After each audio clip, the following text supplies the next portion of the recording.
Jane Dunn, and I'm chairing today's Planning and Highways Committee on Tuesday, the 27th of October. Okay, I'm going to hand over to Abby to do the welcome and the housekeeping arrangements. Thank you, Abby. Thank you, Chair. Thank you for logging on to this Zoom video conference of the Planning Committee. I'm Abby Brownsword, Democratic Services Officer for this meeting, and I'm assisted by my colleague, Jay Bell, who is the host of the virtual meeting. We'll proceed to introductions and housekeeping in a moment, but just a couple of points. This meeting is a public meeting and in alignment with the new regulations which permit meetings to be held by remote means will be live streamed for the public to view. To make the meeting run as smoothly as possible, can I please ask that participants in the virtual meeting room leave their microphones on mute when you are not speaking. When you want to speak, please raise your hand to the camera. Only unmute when the chair indicates you can speak. Public speakers are permitted and the meeting host will bring speakers into the virtual meeting room at the appropriate time. Once you have spoken for the allotted time, the host will then return you to the public gallery. Members should all have received and have access to the agenda, officer presentation and supplementary report. If you have not, please can you indicate so during the members' introductions.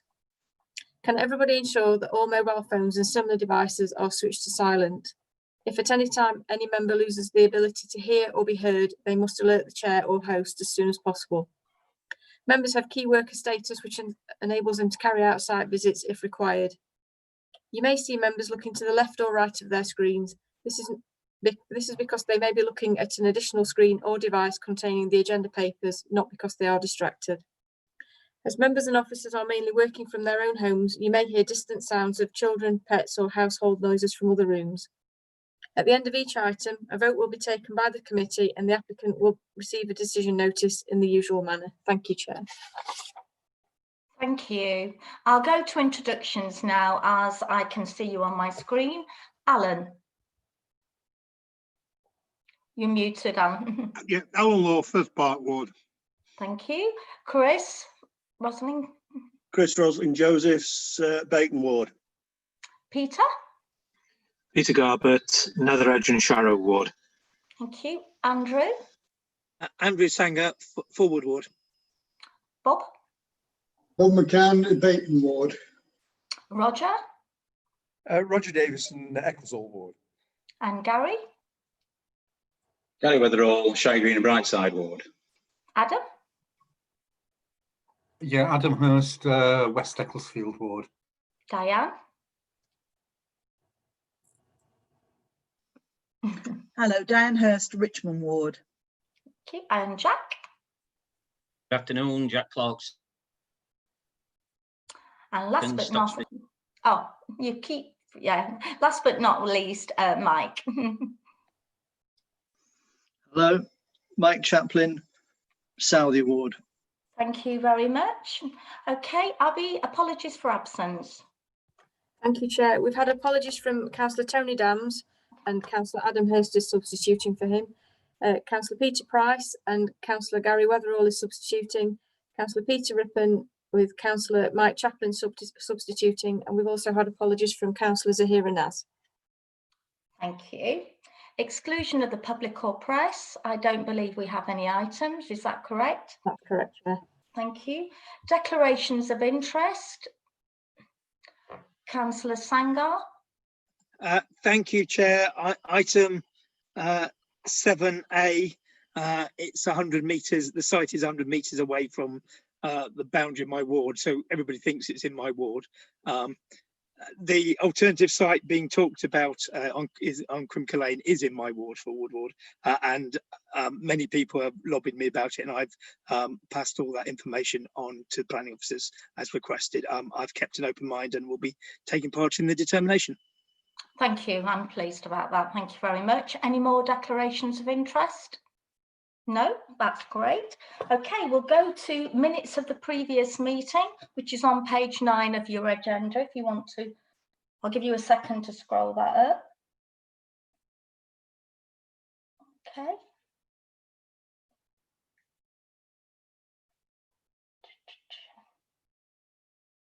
That's great. Okay, page 9. Page 10.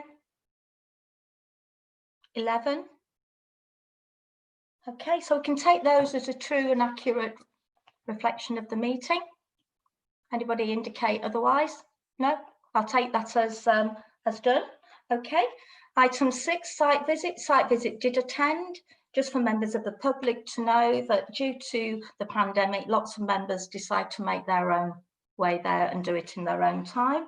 Okay, so we'll move on to the main body of the agenda, which is the first application, 7A, which is on page 15 of your agenda. Okay, application 20/00159/FUL, formerly PP 08430633. It's a full planning application. The proposal is erection of ball stop netting to northern and southern boundaries of the cricket ground, maximum height of 15 metres, and there are some amended plans. The location is the football pitch, Hallam Sports Club, Sandygate Road, S10 5SE. Now we have all received a supplementary. If you haven't, we checked, yeah, everybody's received their supplementary. And the officer presenting is Dinah. Dinah, if you could go ahead, please. Thank you, Chair. I'm going to share the screen. Thank you.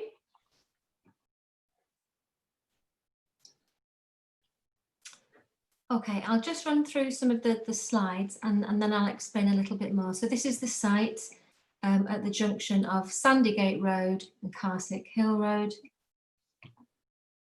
This is the aerial shot, and you can see, I'll point out this is the listed building, or one of the listed buildings referred to in the report, known as the Lodge. The other listed building, the Towers, is further to the west. And the boundary to the Ranmore Conservation Area runs along the south of the site. This photograph in the top is looking west along Sandygate Road. The cricket ground, the sports ground, is on the left. You can just see the lodge on the right of the screen in the distance, at the junction, beyond the junction. And the photograph at the bottom is taken from on the pitch, looking back at this boundary wall, looking north. And on here you can see the 4 trees that are identified for removal. So that's this one here, this one here, this one, and this really small one at the end here. These 2 photographs are taken from the conservation area. They show sort of views through houses on Ivy Park Road, where you will see glimpses of the proposed nets on the southern boundary in between the houses. And again here you'll see them sort of between the houses and the trees. This is the junction of Caldwell Lane looking south. This is the group of trees on the corner and down the western boundary that are being retained. This photograph at the bottom, Sandygate Grange Drive, is just to the north of the site. So this is looking south, directly at the boundary where the netting will be erected. This is closer to the Caldwell Lane junction. This is the listed lodge beyond the junction on the right. This is the group of trees in the background that are being retained. The fence, as I will explain, has been amended so that it comes along the boundary but then skirts in behind the trees. These are some examples of the type of netting proposed, provided by the applicant. This is the type of post, and these are 15-metre high nets, similar to the one proposed. This is the existing site plan. You can see the trees running along the north and western boundaries. There is another small tree here that isn't identified on plan, and again the boundary of the conservation area. This is the plan of the netting along the northern boundary. This is where it's been amended so it kinks in to retain these trees on the corner, and again it kinks in along the southern boundary to protect the trees in the conservation area. This is a plan, the amended elevation that shows the scale. I mean, clearly the netting itself, you'll be able to see through it. It won't have the solid appearance that appears on this elevation, but this shows the scale of the netting proposed.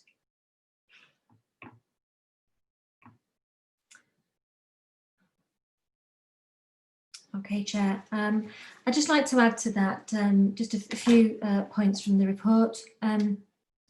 The National Planning Policy Framework places great importance on high quality open spaces and opportunities for sport and physical activity. It also expects local planning authorities to give great weight to the conservation of heritage assets, and where a development proposal leads to less than substantial harm to the significance of a designated heritage asset, that harm must be weighed against public benefits. It is considered that the proposed bowl stop netting will lead to less than substantial harm to the setting of a Grade 2 listed building, which is the lodge, as I showed you on the photographs, and the Ranmore Conservation Area. But as Hallam Cricket Club is an historic club of regional significance, and the amended proposals will allow adult community cricket and junior cricket to remain at Sandygate, it is considered that the proposals do outweigh the less than substantial harm to heritage assets in this instance. In relation to trees, I'd like to point out that the proposal includes the removal of 4 immature trees along the northern boundary, as I've shown you, and not 3 as stated in the committee report. The location of the netting has been amended to ensure the retention of the group of middle-aged trees on the northwestern corner of the site. Some pruning of these trees may be necessary, but this is acceptable in principle and controlled by condition. The proposed netting has also been pulled away from trees in the conservation area. They may also need to be pruned where they overhang the sports ground. And again, this is acceptable in principle, subject to approval under separate processes.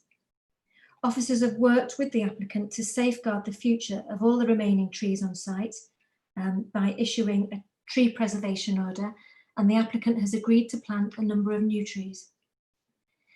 In relation to protected species, may I draw your attention to the supplementary report and the updated comments provided by the Council's ecologists. Following concerns raised by some objectors, a data search of the Sheffield Biological Records Centre and a site visit were undertaken. The data search centred on the sports ground and used a 1 kilometre radius. It revealed a small number of records for the Redmires Road area, but no records of roosting bats in the sports ground or the immediate area. The site visit was made by a Sheffield City Council biodiversity officer and an associate ecologist who holds a Natural England bat licence. They carried out a preliminary roost assessment of the trees identified for removal and confirmed that the largest, a multi-stem sycamore with ivy growth, does not offer any potential roost features as it is too young to have the bark flakes, rot holes or other defects used by bats. The ivy around the tree is not mature enough to form thick-stemmed overlapping growth, which creates crevices that bats can exploit for roosting, and the ivy foliage extends almost all the way down the trunk of the tree, making it difficult for bats to approach the trunk. The other trees along Sandygate Road are young trees that do not possess features that could be used by bats. In relation to the netting, it's been confirmed that, based on an assessment of the site and the surrounding area, the trees and the location of the nets, the proposals will not obstruct commuting bats or their foraging routes. Bats can locate prey approximately 1 millimetre in size, so they will be able to detect and avoid a net with a cord size above that. Regarding the law, paragraph 99 of Government Circular 06/2005, Biodiversity and Geological Conservation, Statutory Obligations and their impacts within the planning system, it states that it is essential that the presence or otherwise of protected species and the extent that they may be affected by the proposed development is established before planning permission is granted. But developers should not be required to undertake surveys for protected species unless there is a reasonable likelihood of the species being present and affected by the development. In this instance, there is no reasonable likelihood of bats using the 4 immature trees to be felled as roost sites. And the council ecologists do not believe that the proposed sports nets will harm bats, cause obstruction to commuting routes, or in any way negatively affect the conservation status of bats in this area. Since the report was written, we've received 8 further representations, 2 in support and 6 objecting to the proposed development. Some of the points raised are covered in the reports to committee and so are not repeated here. The additional comments include in support of the application that streetscapes evolve over time, adapting to needs. Today's blame culture and litigious society forces action to prevent opportunistic legal challenges. Acceptable risks are no longer seen as such, therefore seemingly disproportionate measures are required to protect the health and safety of all. And then there were a number of further points objecting to the application. They are: the public benefits referred to in the officer report are overstated. The Labo Sport report only measures the theoretical risk of ball escape. The Premier League Management Board advised the club in 2019 to make a record of every ball struck out of the ground, and there's no evidence that the club has collected such data. Since the first and second teams moved to Crimicar Lane, the percentage of sixes hit has reduced to 0.42% in 2019 and 0.36% in 2020, sufficiently low to not warrant mitigation.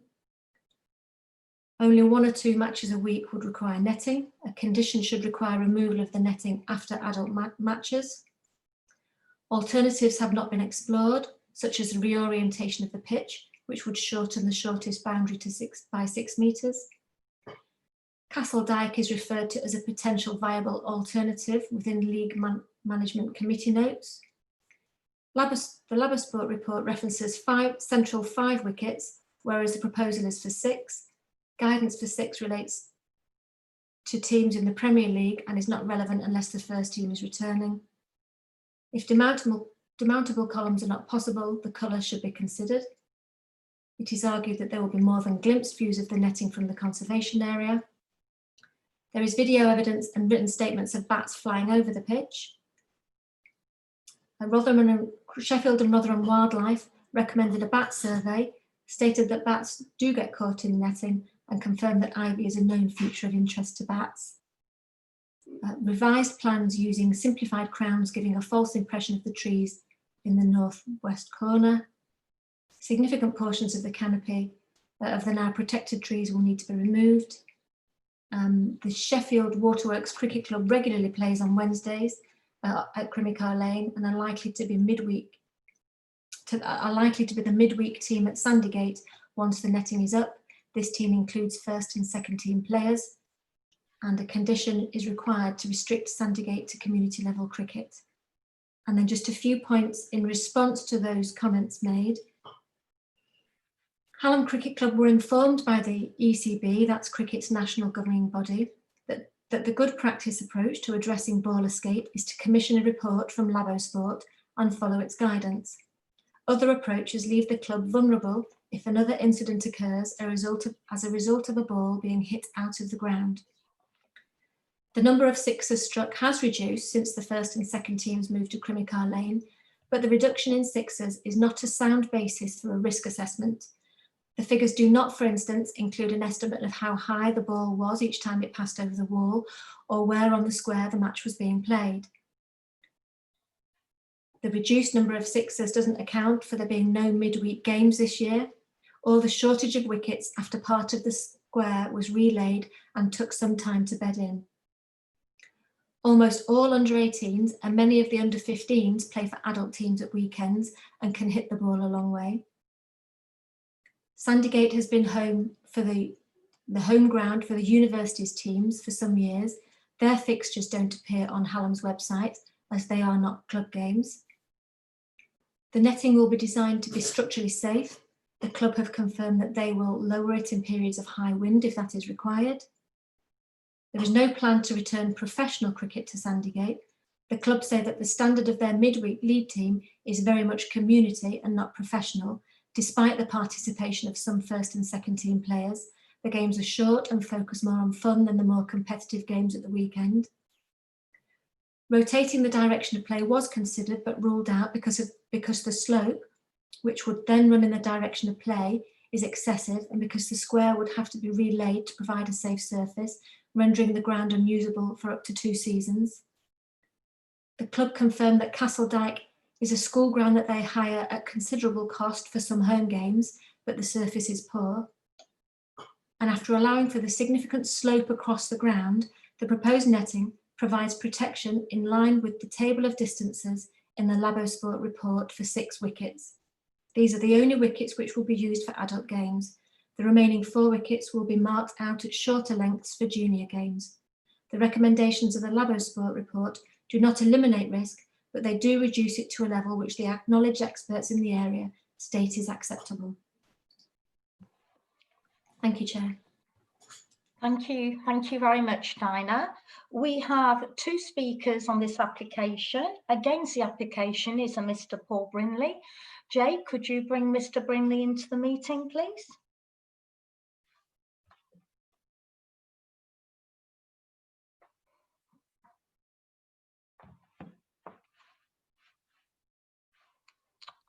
Welcome, Mr. Brinley. Good afternoon. Welcome. You have 5 minutes. Are you ready? And I'll start the clock when you're ready. Okay, thank you. Ongoing formal complaints have been lodged over the handling of this case. Planning protocol needs to be adhered to. Residents are very supportive of the club and in particular their youth cricket. However, there are major concerns over the incorrect perceived risk and completely disproportionate netting. Any assessment should weigh the benefits against the harm. The Labosport report measures theoretical risk. This proposal does not align to the recommendations, either in terms of height or positioning. Areas are underprotected. The pitch fails to meet ECB and Sports England pitch standards. Only suitable for cricket. Can we just pause? You keep breaking up, Mr. Brinley. So I just want to make sure you heard thoroughly by committee. Did anyone else have that breaking up? Yeah, okay. Do you want to just check your internet connection? We're in no rush at all. I just want you to everyone to be able to hear what you've got to say. Yeah, I'm running on wired. It isn't wireless, so it should be fairly stable. I don't normally have a problem. It's okay. It was your sound, not your picture. So you might want to move yourself a little bit closer. What I'm going to do is reset and start you from the beginning again, because that seems fairest, because you'd only been going for a couple of seconds. So is that okay with you? I just want to be as fair as possible. Okay, right. You can start from the beginning again, Mr. Brinley. Okay, thank you. Ongoing formal complaints have been lodged over the handling of this case. Planning protocol needs to be adhered to. Residents are very supportive of the club and in particular their youth cricket. However, there are major concerns over the incorrect perceived risk and the totally disproportionate netting. Any assessment should weigh the benefits against the harm. The Labosport report measures theoretical risk. This proposal does not align to the recommendations either in terms of the height or its positioning. Areas are underprotected. The pitch fails to meet ECB and Sports England pitch size guidance. It's only suitable for youth cricket. A better measurement is actual risk. There has only been 1 reported incident in over 200 years. The risk is so low that the club have chosen to continue to play community level matches for the past 2 seasons with no incident. The risk has not been increasing as the club states, but decreasing as shown by the statistics provided within my objection. The proportion of sixes scored at Sandygate is nearly 1/3 of what it was when the first and second teams were at Sandygate. The rate of ball escape has been adequately mitigated by moving the first and second teams, which is a clear working compromise. The survival of the club is not at stake. Only the third and fourth teams would be affected. The use of the ground would continue with a substantial youth element, 71% of members, who can play without netting. There were enough volunteers for youth cricket when the club only had 1 ground pre-2009. It shouldn't be any different now. Therefore, the actual public benefit is small and the risk is now low and cricket would continue. Facts have been evidenced on site. The council's own website states if the site has or is likely to have the habitat of or is used by protected species, a survey from a specialist ecological consultant will be needed. This is a legal requirement. I don't have time to go fully into the failures to date, but it's not enough just to check the felled trees for bats. Legal protection goes well beyond into neighbouring trees and foraging areas, and this is why the Wildlife Trust recommended a bat survey. A tree survey should inform the decision process, not take place after it, otherwise there is no public scrutiny. The council have been told by the Ombudsman to apologise for the way they and Amy handled the demolition of our trees. It recommended that the council embed the principles of openness and accountability across all its services. This application has shown that lessons are not being learnt. Noise concerns have not been adequately addressed. There will be a net biodiversity loss. Professional visibility analysis has proved that the netting will be visible within the conservation area for long sections along Carsick Hill Road. These can't be categorised as mere glimpses. Effects of the permanent poles will be exacerbated in winter with reduced tree screening. The council decided that a single 15-metre monopole of the same width directly opposite the ground was unsuitable due to being overbearing and not being integrated with street furniture. The same is true here, but this proposal would require not one, but 10 15-metre posts and 5 smaller posts. A 20-metre monopole was refused due to the impact on the Grade 2 listed building, just 30 metres from the proposal. The inspectorate highlighted the importance of the openness offered by the sports ground to the listed building. This openness would be lost. At 15 metres tall and running for a total length of 180 metres, the proposal would have a massive negative impact on the local amenity. The posts are a foot wide, nearly double that of the floodlights. Due to changes in terrain, it would appear 16.5 metres tall from the gardens along Ivy Park Road. How can this not be considered overbearing? Residents have raised concerns of impacts to their mental health and described the proposed views as being like a prison camp and living in a cage. If the proposal were approved, netting should only be in place for adult matches. A manufacturer confirmed leaving netting up is a safety risk in high wind. There are not the number of games requiring netting as stated by the club, but only 1 or 2 games a week. It only takes 20 minutes to put up and 10 minutes to take down, which is hardly onerous. This would significantly reduce the visual impact. In the interest of safety, a condition is needed to ensure that only community cricket is played. The colour of the poles should be carefully considered, as the people most affected will see them against the grey sky. In examining many similar applications in other counties, all have stressed the fine balance between safety, the desire for the cricket club to continue, and the visual amenity. Such cases, 30 however, seconds. affect the survival of their clubs, while this one only affects the 3rd and 4th teams, and the risk now that the main teams have moved is low.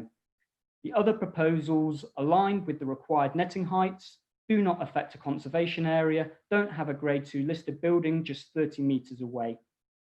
The application needs to be refused until a bat and tree survey have been undertaken. Thank you for your consideration. Thank you very much, and well on time as well. Right, we have one speaker for this application, and Mr. Richard Storer. Could you remove Mr. Brindley from the meeting, Jay, and bring Mr. Storer in? Thank you.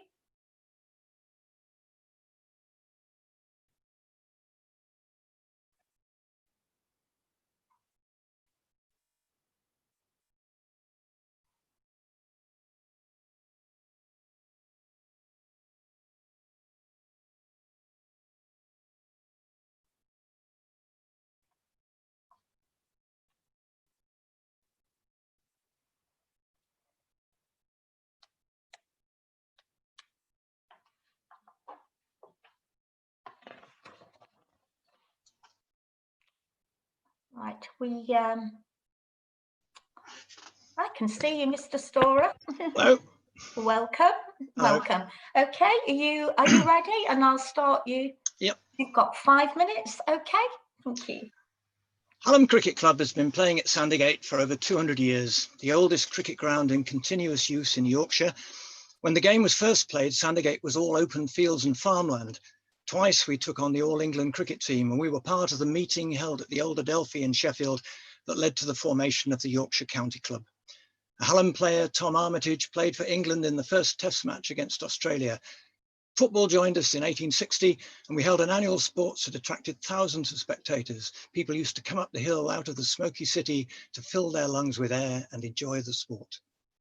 Today, we are one of the premier clubs in Yorkshire for the quality of the senior league cricket that we play, for the size of our membership and the number of teams that we run, but also for the importance of our junior cricket.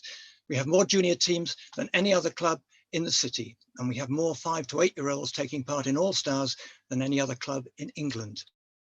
For the last 3 years, we've received an Outstanding Services to Cricket Award from the County Club for the quality of our junior coaching. That we've been able to do this is because we've developed the club on an inclusive participatory model that welcomes everyone and runs entirely through volunteers. Families join in, seniors play for our teams and help run the juniors. It's a community club, low on facilities, high on participation. It works well because of the people, and it enables us to provide an important service to youngsters, boys and girls, cricketers and families across the city. The game of cricket, however, has changed.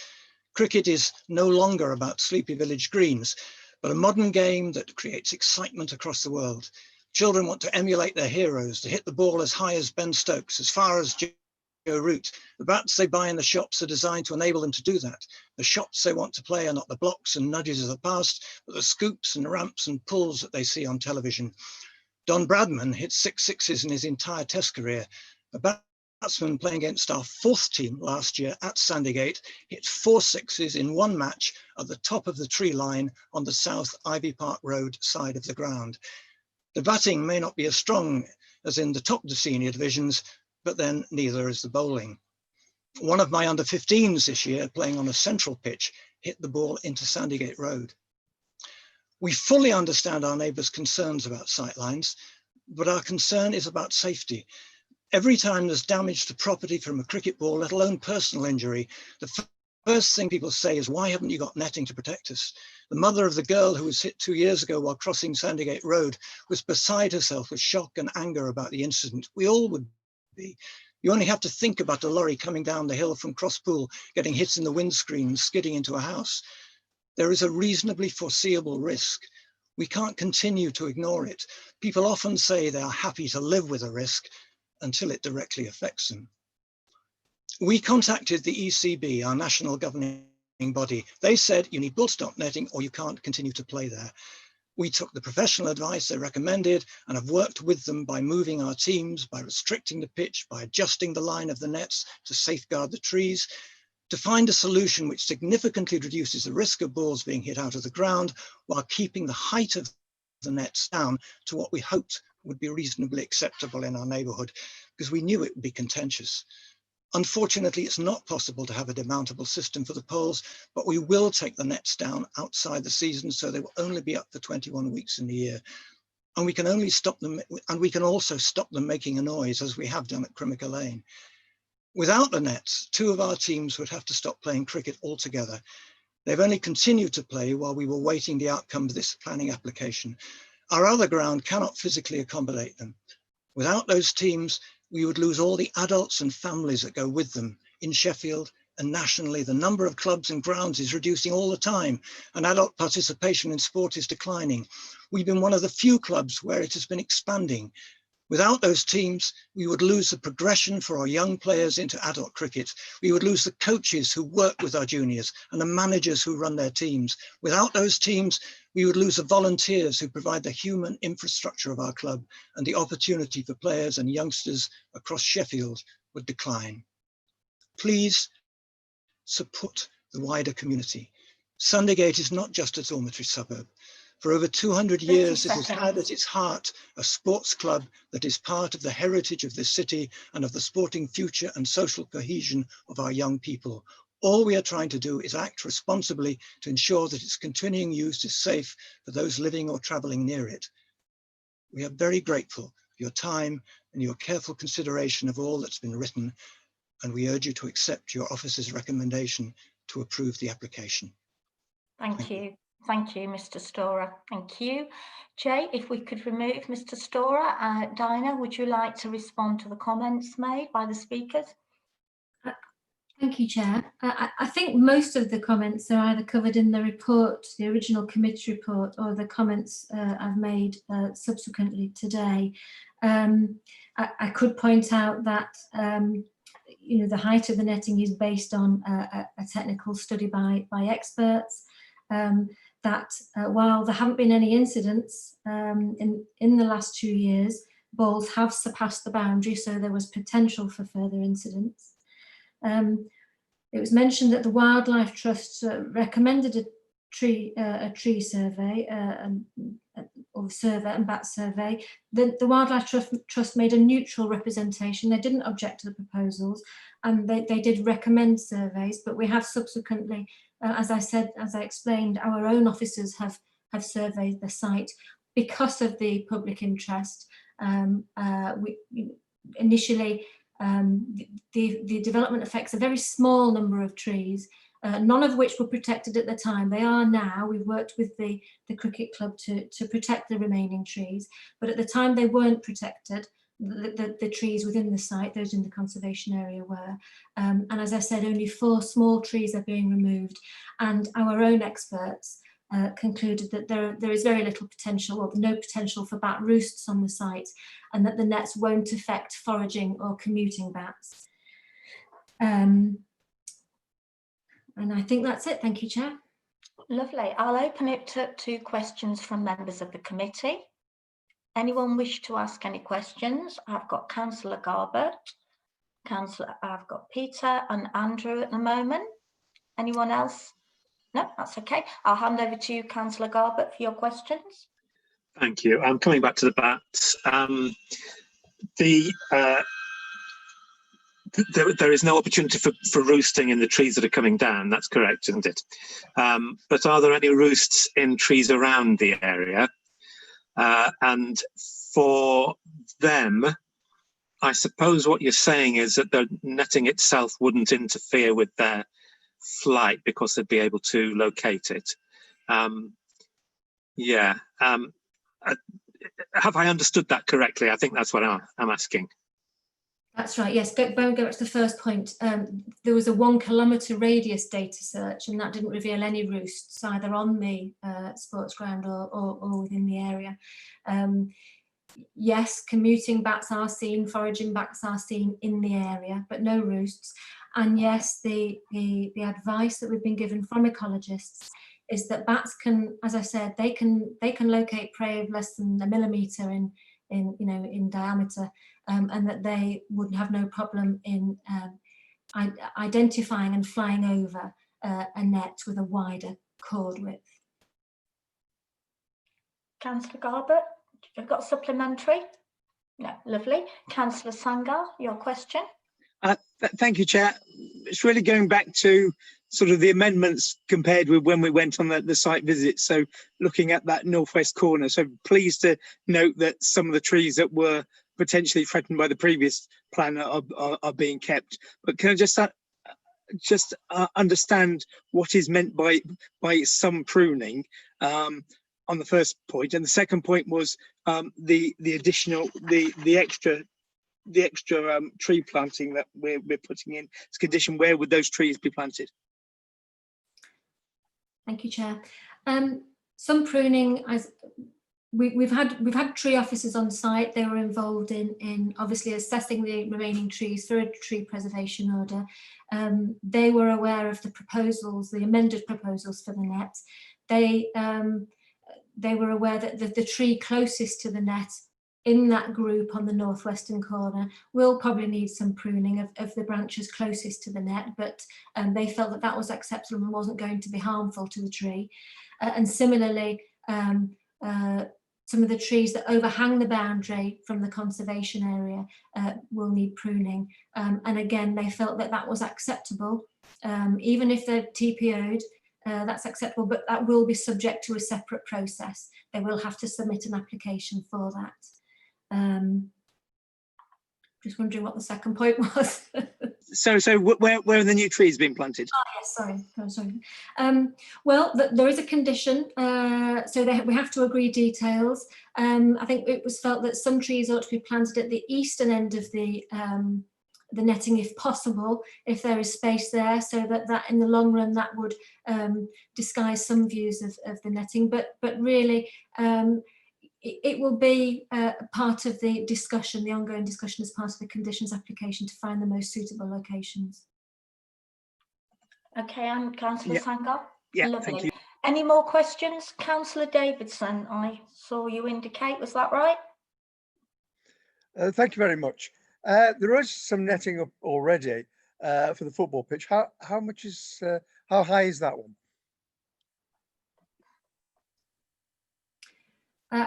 I believe that's possibly half the size. I don't know exactly the height of the netting. I'm sorry about that, but I do know that it's not near 15 metres. It's possibly, you know, half the size.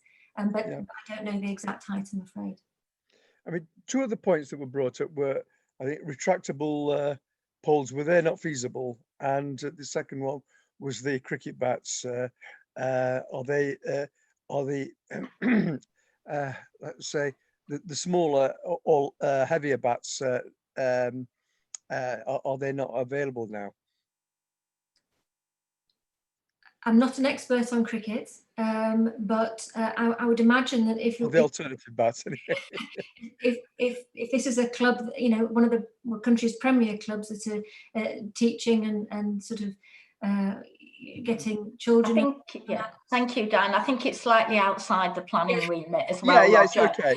I think, yeah, so I I'm not appreciate letting you go on to your Viv Richards story, I'm sorry. No, I'm not Anybody going on that to wants to ask Councillor Davidson about it can ask him after the meeting. Oh, no, the point, Jane, was that people had brought these points up, and I thought it was worth following up. And if it's a high standard, well, we have to accept what we're told.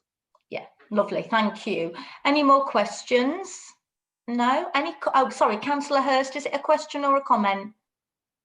Diane, sorry, Diane Hurst. Question, please, Chair. Oh, lovely, so sorry I missed you. No, I've only just indicated I've been looking through the slides to find the examples of the nettings and the posts that will be used.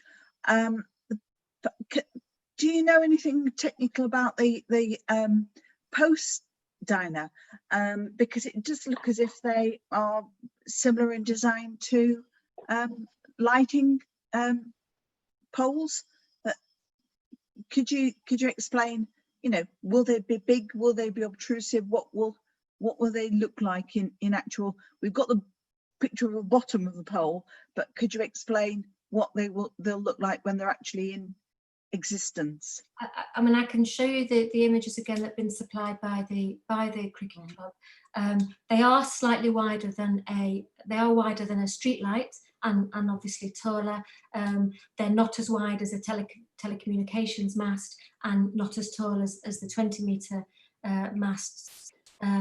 So there will be more of them than they'll be more regular than street lights would be, but they are relatively slim. The nets themselves are relatively see-through, as I showed you on the screen. Would you like me to share the image again? Yes, please, if you can. Councillor Davidson, could you mute yourself while we're doing that, please? Oh, sorry. As well.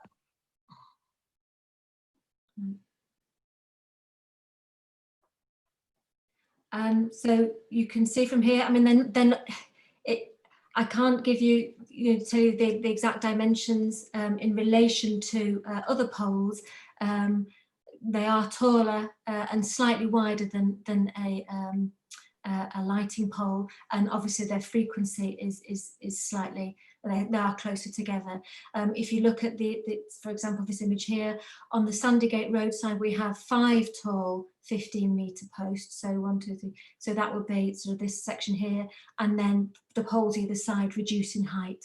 It isn't as long as, well, there aren't as many poles as high poles as there are in this stretch here. So they're comparable, but bigger, taller, and slightly wider. Thank you, Councillor Hurst. Okay. Any more questions? No. Any comments before we go? So I've got Councillor Adam Hurst for a comment, and Councillor Andrew Sangar, and Councillor Bob McCann. Is that okay? Councillor Adam Hurst, your comment, please.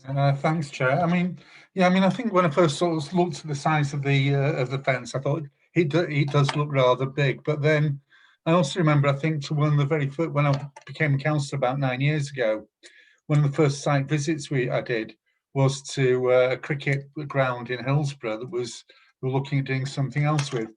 I don't think we can ignore the fact that sports participation is going down. And like I say, that should be being supported, and it's the same one thing. So I'm inclined to actually support the application. But the other question that I always ask, but it's part of a comment, which is, and I also can't see any planning regulation or law that actually says we've got any really strong grounds to refuse this. Yeah, you know, I wouldn't want a 15-metre piece of netting on the opposite side of my road, but it won't be the end of the world, quite frankly. So that was the main comment, and I think I will be supporting the application. Thank you, Councillor Hurst. Councillor Sangal. Thank you, Chair. I mean, I shall be supporting the officer's recommendation. Hallam Cricket Club have taken the advice of independent consultants in terms of the netting. Clearly, the risk of more sixes going out of that ground is greater than it has been at any time since 1804. And I'm really keen that we support participation in sport. Cricket is no longer the game of Ken Barrington and Geoffrey Boycott. It's the game of MS Dhoni and Owen Morgan, and Carlos Brathwaite. So we've got to accept that. And as people have said, even at the junior level and the community level, the ball's going to go out more often. So we do need the netting. I'm really pleased in terms of the compromise that we've managed in terms of protecting those trees on the corner, because they are lovely looking trees, and it's always a balance between getting safety in terms of people outside the sport and the visual amenity of the area. So I accept there's a balance, but I think the balance in this case is about getting these nets up just during the cricket season to protect the road and protect people's houses, and to make sure this community sports club can continue for the next 200 years.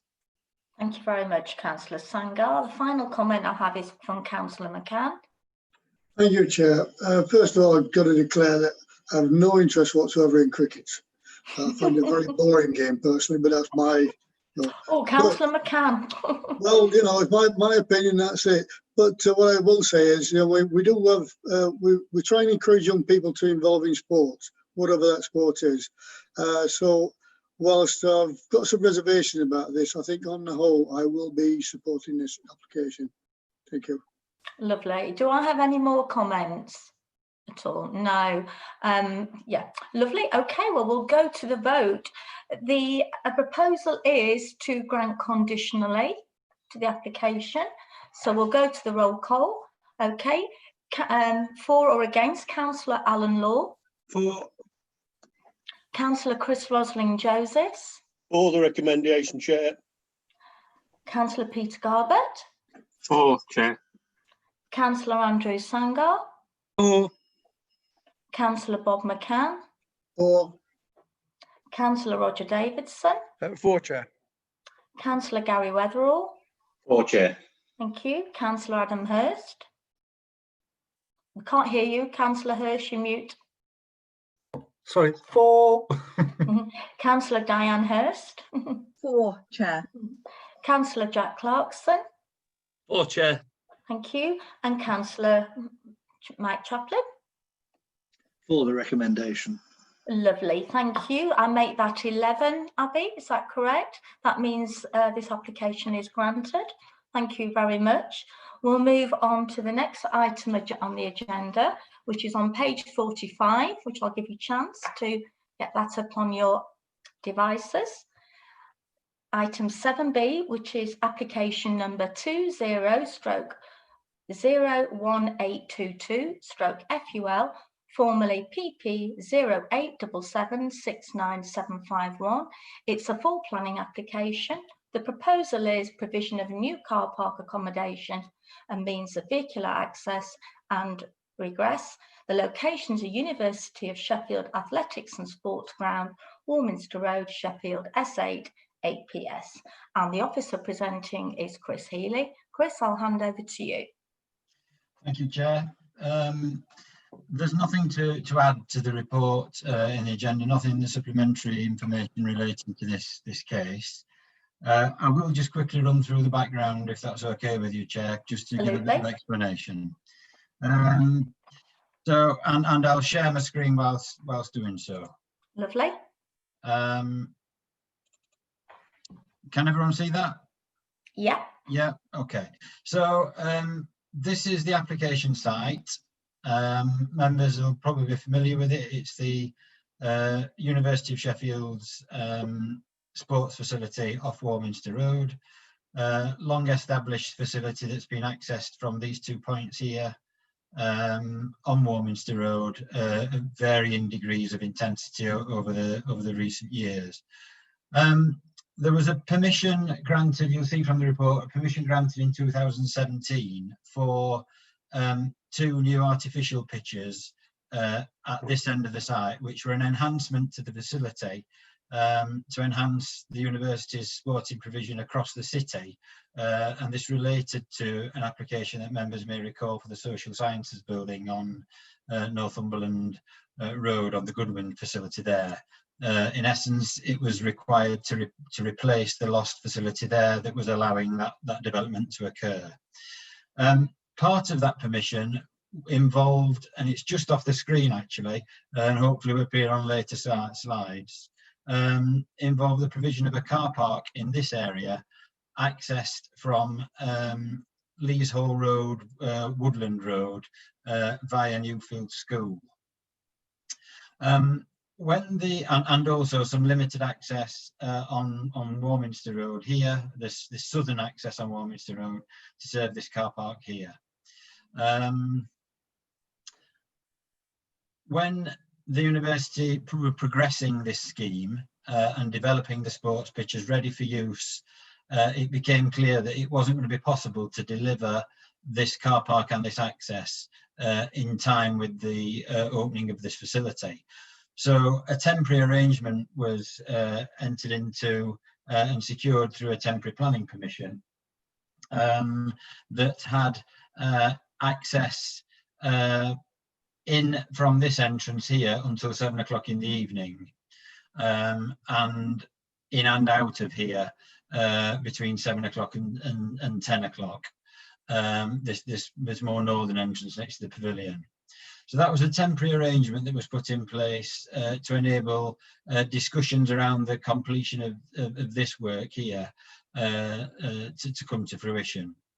That permission expired in March of this year, and unfortunately in the time between the 2 permissions, despite the best efforts of the university, it's not been possible to deliver this alternative access up at this end, and that's the result of, you know, I'm not going to go into the details of that, Chair. A lot of it's commercially sensitive, but it's land and property issues, a very complex land ownership covenant, other arrangements that prevent a solution being reached in the foreseeable future. There's no realistic prospect at the moment of that being delivered.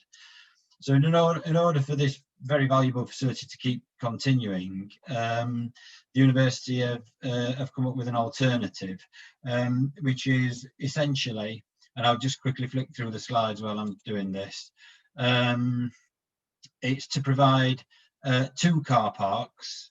One already exists in this location here, but it is to provide 2 car parks here and here. Both will be accessed, all access will come from this southern point on Warminster Road, so there'll be a one-way system within the site. So access will come in here, use the car parks here and here, and out here. That in essence is the solution, Chair. There will also be a lot of additional softer minor improvements around surfacing, management. It's much easier to manage it as well over these limited access points. Some screen fencing to prevent glare into properties. As I say, management of the one-way system. Some pedestrian provision, resurfacing and to quieter surfaces, and some speed control measures. All those things, Chair, we feel add up to a scheme which is now supportable, despite reservations on previous applications about the version of the proposals as they were then. The same level of car parking is provided. There's no loss of car parking. It concentrates traffic and access in one area, which makes it easier to manage. And it actually removes what was always a concern about conflict between sports facility traffic and school traffic, particularly on Wednesday afternoons when there's a particularly busy period. There are some restrictions, there are some practical restrictions that occur in that access from here, the last booking on these pictures, sorry, is at 9 o'clock at night. So the last access from here would expect to be around sort of 10 to 9, 5 to 9 time as people arrive to play on the facility here, and then all egress will come this way. I think that's about it, Chair, in terms of what the proposal contains. The other thing that is worth saying is, just for background, this proposal has historically been quite controversial, but this time around we have only the two objections which are listed in the report. And I think that from discussions with the applicant, it's clear that they've worked very hard with local people, particularly those involved around the entrance, who would otherwise be most affected, to ensure that they've listened to their thoughts and put measures in place. So as it stands, Chair, we're recommending approval. Thank you very much. Thank you. Thank you. We just have the one speaker on this application. This is in support of the application, and it's Keith Lilly. Jay, if you could bring Keith into the meeting, please.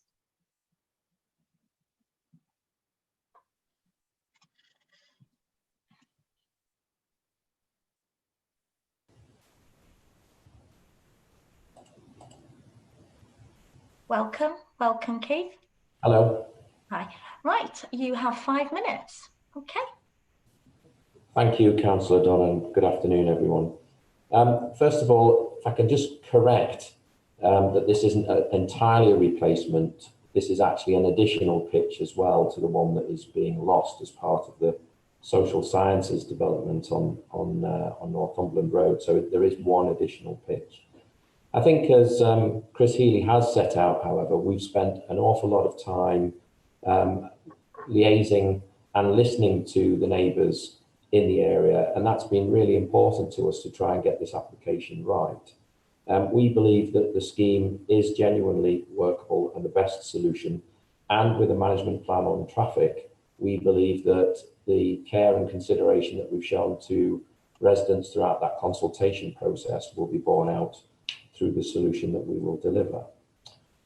We are disappointed that we weren't able to agree arrangements with Mercia Learning Trust, who operate Newfield School, but their lawyers have advised that there is at least a 2-year period before we could reach agreement, and that is clearly on top of the 3 years that we've already been talking with the trust. So we are concerned about being able to make use of this £4.5 million worth of investment in sports pitches. The investment that we're bringing forward for this one-way system is another £500,000, so that would represent £5 million investment in sport within the city.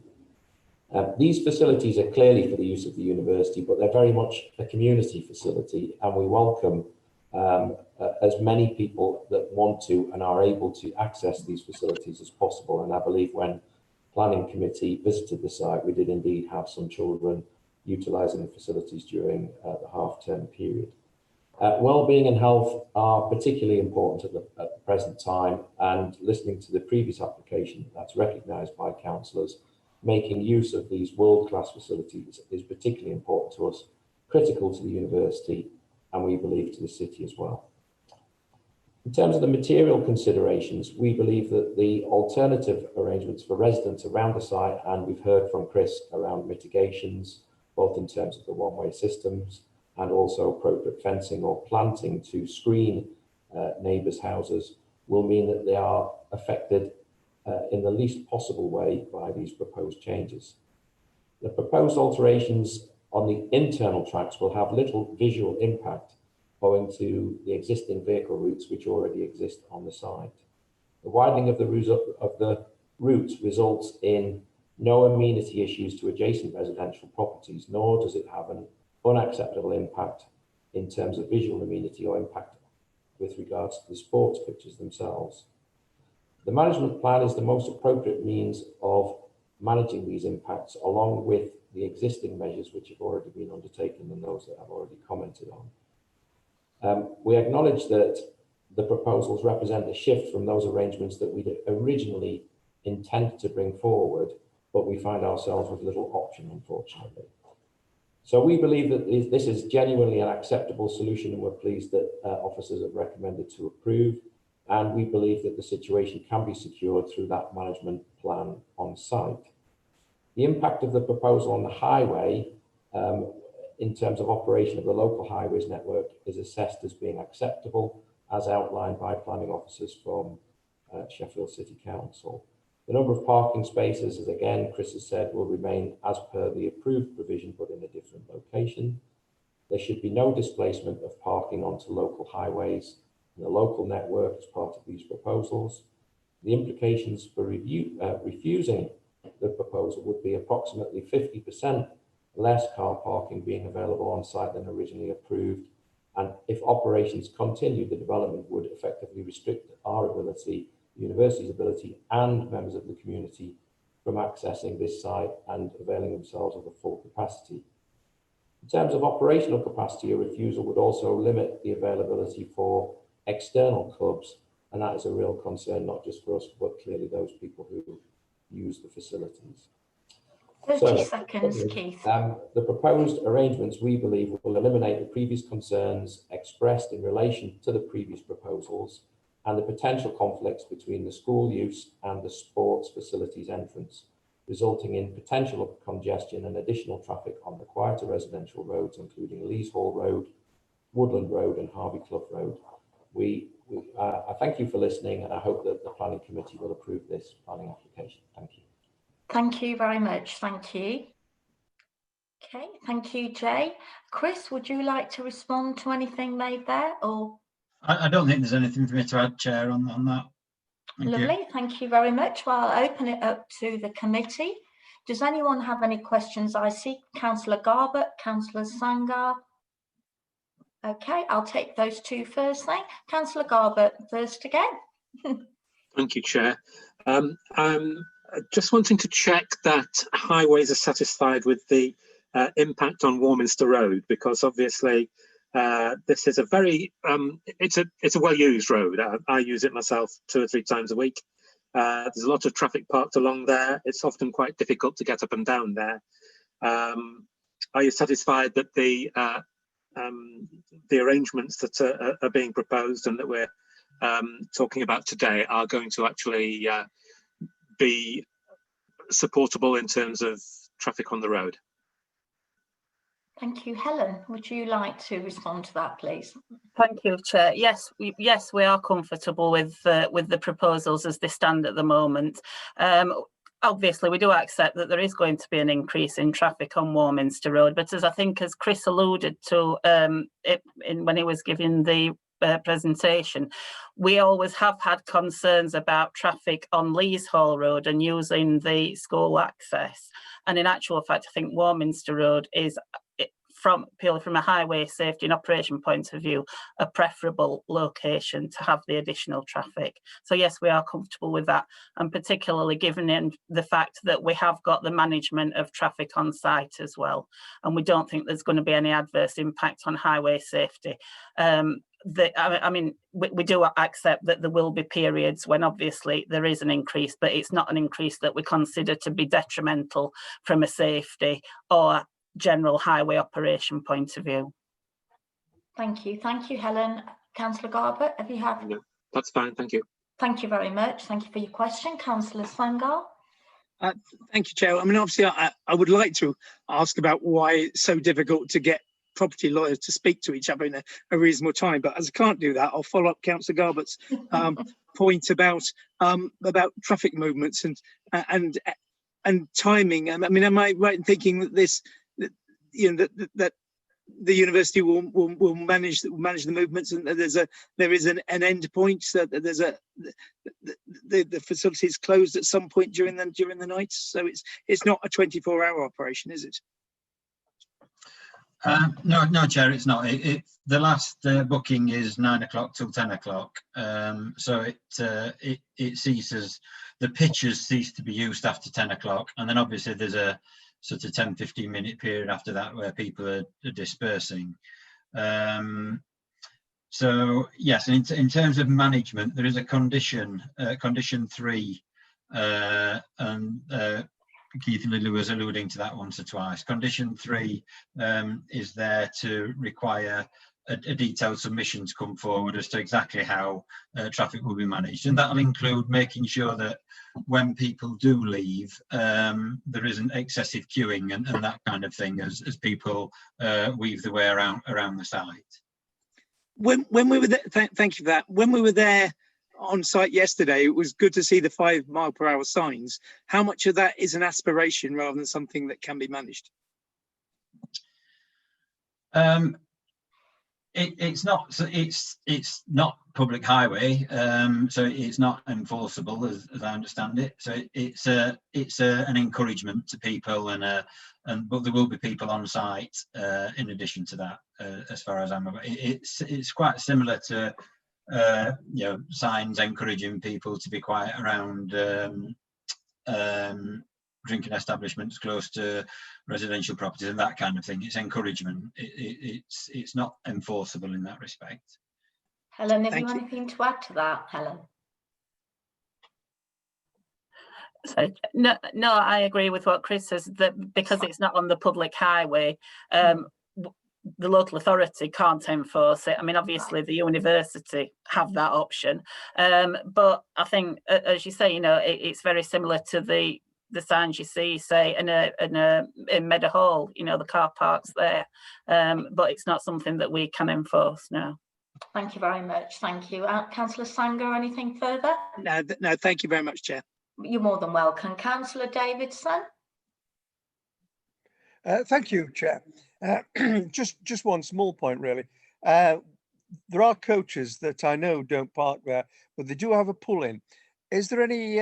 Would there be any problem of obstruction if they had to wait to collect footballers or sports persons at the end of their time, or the end of the game? Thank you, Chris or Helen. Who wants to answer that? I think that's a question for Helen, Chair. Yes, I think so. Helen, please. No, I don't think. I mean, the coach is obstructing the access if they were waiting. But no, I don't think there would be an issue with that. And again, that's something that we can ensure that is covered in the strategy, the management strategy of it. But as we have looked at the transport assessment and at the layout, we don't see that would be a problem of the access as being obstructed. Okay, thank you very much. Can I have a comment afterwards? Yeah, I'll pop you down for a comment. You're the first one I've got. Councillor Diane Hurst. Actually, Chair, mine is a comment, so I'll hang on. Oh, it's a comment. So sorry. Yeah, I will put you down before Councillor Davidson then. Ladies first, Councillor Davidson. Any more questions before I move to comments? No? Okay. I have 2 comments so far, Councillor Hurst and Councillor Davidson. We've got Councillor Sangar and Councillor Law. Anybody else got a comment? No? Okay. Councillor Diane Hurst. Thank you, Chair. First of all, I'd like to thank the officers because setting out the busiest times and the impact across pages 54 and 55 has allowed me to see quite clearly what the impact of this arrangement will be. So it's quite nice thinking, sensible arrangement, that going in next to the office, between the houses, coming out at a later period, next to the pavilion. That's a really sensible use of the site. So thank you for that degree of detail and clarity, which helped me put the plans to the site and really know what was going on. And the second comment is, I really do think that this addresses the conflicts, the concerns that were around earlier about actually having the traffic go through this, traffic's for sports conflicting with foot traffic for schools, and I think it's a sensible solution to that, and I look forward to being able to support it and seeing it in use. Thank you, Chair. Thank you, thank you. Councillor Davidson. Well, I can echo that, Councillor, Chair. The other thing is, I think the way that they have consulted with the local people has been very good, and there appears to be no objections from those people within the immediate area. But I think it does solve a critical problem, and I'm going to support it. Thank you. Councillor Sangar. Thank you, Chair. I mean, I know this site very well. I mean, I lived on Thorpe House Avenue, which is near the site, but sort of for 10 years. So, I mean, I'll be supporting the officer's recommendation, and very much for the point Councillor Davidson made. I think the university has made a real effort to work with the residents of Warminster Road. I mean, as Councillor Garbutt said in questions, that there's no easy solution. It's a narrow road, and residents are always going to be a little concerned. But you know, as the history shows, we've had 4 years of university plans here, and I think what we've now got is a really good sports ground. And if we can get this second car park working and manage it well, I think it's a really good facility for the university and for the rest of the community. And I'm really glad that you know the planning committee in 91 and the planning inspectorate in 92 voted against housing on this land. So I'm very glad that it's a sports site. It's a really good sports site. I think getting this second car park and the traffic arrangements will continue that in use. But as I say, I'll be supporting it, and I think it's really good that the university has managed to work with the residents to come up with this solution. Thank you very much, Councillor Sangar. Councillor Law. Thanks, Jane. I mean, it's already been said. I think it's just to congratulate the university and also our officers on working together to bring it, you know, and talking with local people and stuff like that. You know, I don't know why we don't get this more often. You know, if we all get around the table and work it out, it's the way of doing it. I'll be certainly supporting. Thank you, Councillor Ormond. Any more comments? I couldn't agree more. I think this really shows the work that has been done with the community, and yeah, definitely the way forward. Okay, so no more comments from anyone. I will go to the vote. The proposal is to grant conditionally. All those in support of the officer recommendation, okay. If you could tell me if you're for or against this. Councillor Law. For. Councillor Chris Rosling-Josephs. For, Chair. Councillor Peter Garbutt. For, Chair. Councillor Andrew Sangar. For, Chair. Councillor Bob McCann. For, Chair. Councillor Roger Davidson. For, Chair. Councillor Gary Weatherall. For, Chair. Councillor Adam Hurst. For, Chair. Councillor Diane Hurst. For, Chair. Councillor Jack Clarkson. For, Chair. Thank you. For. Councillor Mike Chaplin. For, Chair. Thank you very much. I make that 11 unanimous, Abby. Thank you. So that is granted. Right, the next application is application 7C, which has been deferred to a later committee. So we're going to move on to item 7D, which is page 85 of your agenda. Okay, it's application 19/02907/FUL. It's a full planning application. The proposal is the retention of extension to a car park. There is some amended information. The location is Ecclesfield Red Rose Junior Football Club, the playing fields Nether Lane, Sheffield S35 9ZX. And the officer is Dinah. Hope, Dinah, if you could present, please. Thank you, Chair. I'll go through the presentation first of all.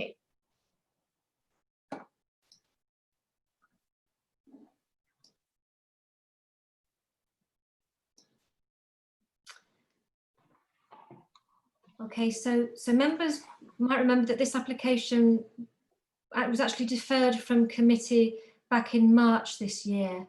It refers to a site at the southern end of sports ground next to Nether Lane.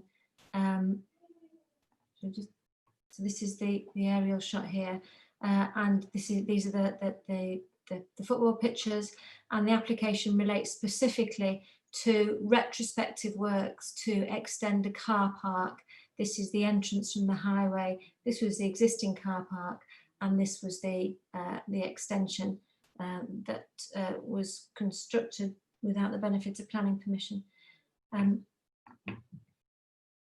Some photographs of the works as it took place. You can see that the ground was kind of levelled. You can see some rubble and what have you there. You can see some of the material that was imported onto the site, the boundary wall with the neighbouring properties. That's the finished surface, road planings. This is just as an aerial shot to show the extended area, and some more site photographs and a site layout plan there, Chair. I'm just going to stop sharing. Since March, officers have been working with the applicant to try and seek solutions to some of the concerns relating to the amenity impacts of the car park extension on the residents of those properties adjacent to the site. They have very short gardens adjacent to that southern boundary, as well as some of the concerns relating to drainage and the materials that were imported onto the site.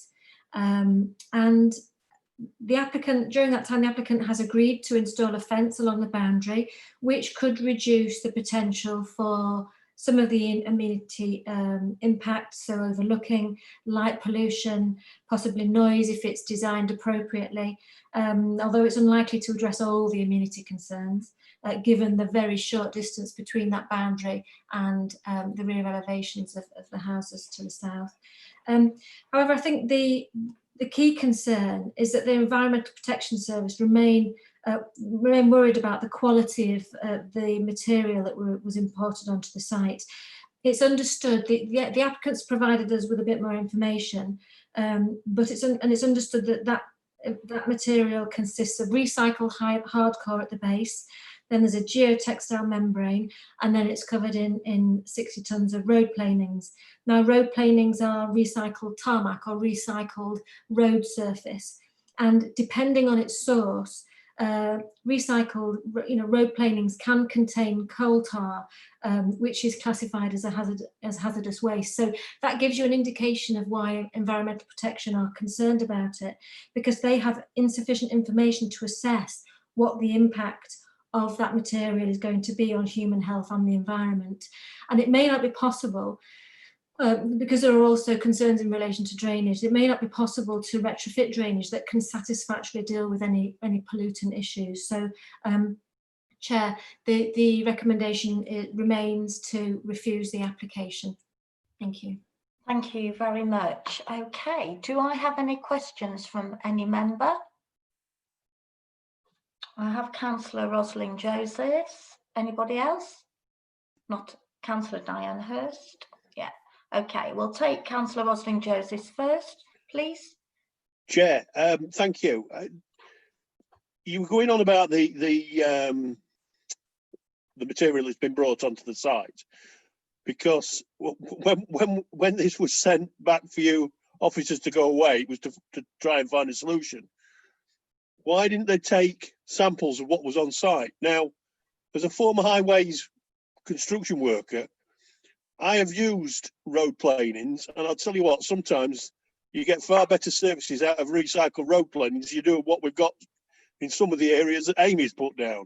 So wasn't that tested to find out what was in those road planings? Because usually the coal tar toxins will have gone from when it was first laid down and doesn't stay in the surface itself.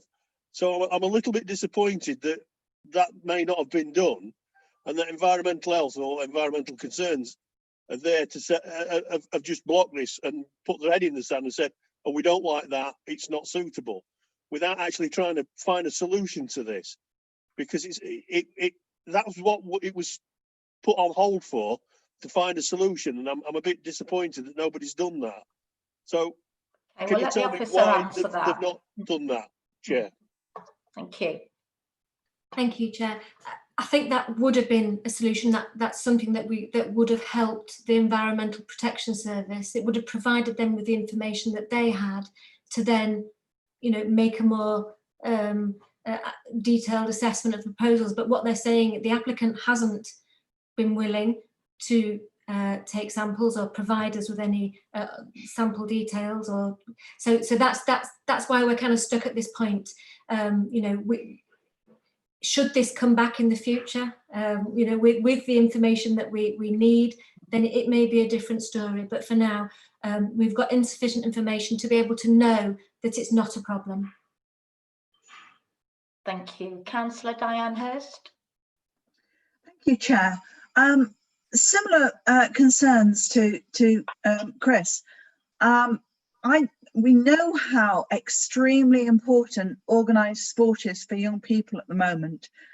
They can take part safely in organised sporting activity, and it gives them a freedom and an interaction, and is, you know, benefits their mental health under current circumstances. Can we not ask environmental planning? I read the report. I know that the community football club are basically saying they can't afford to produce the reports that have been asked for. Can we not ask Environmental Protection Service to take samples ourselves to find out what's in, you know, the road planings? Can we not ask them where they got the road planings from, which supplier, see whether we can determine whether or not that's a reasonable, reliable supplier of such materials? Because I'm extremely loath to refuse this, because the university worked with us to come to a solution which maybe have been different to the one that we originally gave permission for, but we've got there in the end, and it's a good solution. And I'd like to see that happen with this. I don't want to, you know, to say today, okay, refuse, take the enforcement action, and then leave the issue of safe parking for young people. Officers have worked with the club and the community to erect a fencing to improve amenity. Can't we take the next step to try and identify if there really are any contaminants in this that would prove hazardous? Thank you, Chair. Thank you, Diana. No, thank you, Councillor Hurst. Dinah, if you could respond. Thank you. Yeah, I mean, that's a tricky one, because you know, it's very clear in the legislation that it's the developer's responsibility to ensure that the proper investigations and the proper remediation is carried out. Now, we have worked with them.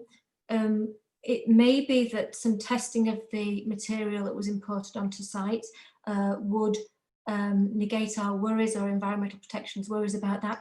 Environmental Protection Service don't have facilities, we don't have labs or equipment to take samples and do that assessment ourselves. So unlike a previous application where an officer can go out and make a site visit and make an assessment on that basis, this is very much a technical process that needs sort of the appropriate equipment, and that's not something we are able to do. So it is, yeah, I understand the concerns, but the concern is that this material may or may not contain the contaminants that will have an impact on human health. And without that information, frustratingly, we can't come to we don't feel able to come to a reasonable, we don't feel able to support the application. And it may be that if you know, if they come back in with another application at a later date with the appropriate samples, as I said, we might reach a different conclusion. But for now, you know, the Environmental Protection Service feels so strongly about it that they say that area shouldn't be used. Thank you, Dinah. Thank you. I've just got Councillor Clarkson that has a question, and then I'm going to ask one, if that's okay, if it's not covered by Councillor Clarkson. Thank you, Chair. Mine was pretty much You've frozen. on the lines what Councillor Hurst and Councillor Chris Roslin-Jones were asking. I'm very disappointed though that you know, we've got somebody who's just tipping road planes, and we don't know whether they're contaminated or not, and it really is concerning at times. And this is not the first time we've dealt with it as a committee. and we need to ensure that this site, and I fully support what Diana's saying. We need to ensure that this site is safe for people, especially young people who are going to play football or whatever on there. That's all I wanted to say in respect of. So it's more of a comment than a question. Yeah, thank you. Yeah, Councillor Garbett. Oh, Councillor Garbett. Yeah. No, you're okay, Councillor Clarkson. Don't worry, Councillor Garbett. Thank you, Chair. Yeah, I'm concerned that we've got a almost a fait accompli here. They've tried to lay a car park without gaining planning permission first. The other side of that is it's a sports club, and we all want to support sports clubs as much as possible, especially for young people. But it's a sports club that doesn't have much money. You know, the two that we've had previously, we've come across sports club that are both able to invest as much money as it takes to get the results they want, and this is one that doesn't. So I'm concerned that we need to do more than just say yes or no. We need to actually offer roads out or roads through this conundrum for them. So my question is there something that can be offered to help them out? Dinah and Michael, did you want to come in, Michael, as well afterwards? No, Yeah. it's okay. Dinah, yeah. I was just going to say that I think when the application was deferred, then that was what was offered at that time. You know, time to consider what was required to overcome the concerns about regarding pollution, and you know, that hasn't been done. We can't put a condition on because, you know, it's such a fundamental issue. We can't, you know, that affects human health. So until we have the results of, until we know exactly, you know, the nature of the material, whether that's through testing or some other means, you know, we are a little bit stuck. I agree, and it is frustrating. Thank you, Diana. Yeah, I mean, I think we're in exactly the same position we were when we actually deferred this and asked them to go back. So, yeah, Michael, did you want to make a comment? Yeah, just a potential suggestion, I suppose. I think, at least from an officer's point of view, I think, bearing in mind we've been in this position once before, and committee quite rightly decided to defer and give the applicant another opportunity. I think from an officer's point of view, I think we need to move to the next stage, which is to make a decision on this. But I think if members are minded to, I mean, if members agree with that, and if members are minded to accept our recommendation, that doesn't mean we need to start enforcement action immediately. And if members were minded to suggest potentially a directive that allowed the applicant a period of grace before enforcement action began, and members' discretion what that period looked like, to potentially submit an application that provided the information that would allow us to consider it, then, and we could agree the wording of that with the committee chair if members were minded to go down that route. Although I think if we did that, today would be the day that we decided what time period we were to offer before we'd start enforcement. Yeah. I wonder whether there's a middle ground there potentially to give the applicant a bit more grace. Okay, yeah. Well, what I'll do is I'll go ahead rather than because that would mean us voting on this application and then voting on something separately. Is that correct, Trish? Could you just clarify that? 'Cause what I don't want to do is have 20 minutes of comments about something. I want to make sure that we get this right. Would we vote on to refuse this and then vote on the condition to give grace afterwards? How would we vote on this? So the report is asking members to consider refusing, and then because you're refusing something that's already occurred, to then taking enforcement action. Now, when you take enforcement action, it's got to be expedient and proportionate. And what Michael is saying is that he's not changing the proposal, but saying that you could add to what's before you, you're voting on, to add that you'd give a a period of grace before. So you're saying yes to the enforcement, having then decided, if your vote goes that way, to refuse, but you're then saying that we won't take immediate action. You will give an opportunity to the applicants to address the concerns that have been raised in the report. Okay, so we need to take the vote on the application first before we do that. That's just what I wanted to clarify, and that's why I don't want the debate on the second part until we've voted on the substantive part. Well, before you vote, sorry, Chair, before you vote, you need to, perhaps, you haven't taken comments yet, but in comments people can have a discussion about adding some period of, and then when you come to the proposed vote, it's whatever that decision is. No, it's okay. It's just to make sure I get it correct. That's all. Do you know? Because it's not like a straight refusal. Yeah. Okay. If I could ask people, right? I've got Councillor Hurst, Adam Hurst. I've seen you, Diane. Yeah. What I was going to suggest. Just 1 second. All fingers are going up every 2 seconds. Right, just let me make sure, because I don't know whether people are gesticulating or wanting to speak. So before I take Adam, I've got Diane, I've got Mike, and I've got, who else? Roger, Gary, okay, and Alan. Okay, if I can ask you not to repeat what anyone else has said as well, because, you know, we're going to go round in circles otherwise. Councillor Hurst. Actually, I was going to say I was going to defer my comment till the second part, because actually I think we should, my view would have been, I think, that to defer it, so I'll save my comment till the second. You want to defer it, do you? Yeah, I'll defer it, assuming that we do go to second, but yeah. Don't think that's not what Michael suggested, one thing is, I think, given that what I think that the proposal has been quite sensible. If we actually vote against this, but then want to debate about giving a period of grace, I'd like to keep my comments till then, please, Chair. Okay, that's fine. No problem at all. This is where it gets really complicated for me as a chair. Okay, Councillor Diane Hurst, I've got next. Thank you, Chair.